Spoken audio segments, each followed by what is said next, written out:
શું ઢોકળા તો આ ઢોકળાનું બેટલ છે. સવારે પલાળી દીધું હતું એટલે અત્યારે આથો આવી ગયો છે. આમાં મરચાં નાખ્યા, બીજું શું નાખ્યું?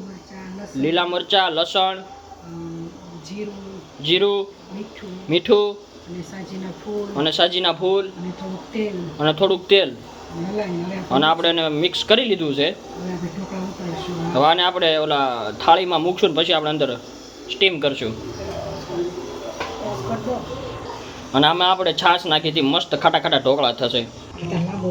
પહેલાં આપણે આ મૂકશું અને પછી આપણે આ મૂકશું, આ ડીશ આમાં અંદર નાખીને.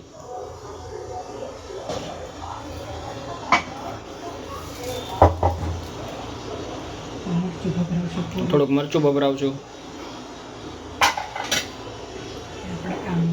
અને હવે આની ડીશ મૂકશું. હવે ખાના આપણે ભરી દઈશું થોડા થોડા.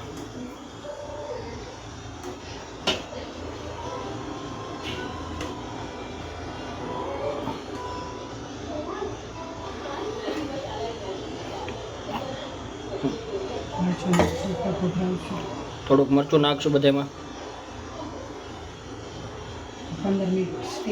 આપણે 15 મિનિટ આને સ્ટીમ થવા દઈશું, પછી આપણા ઢોકળા થઈ જશે તૈયાર. અને આપણા ઢોકળા તૈયાર છે તો જો તૈયાર થઈ ગયા છે.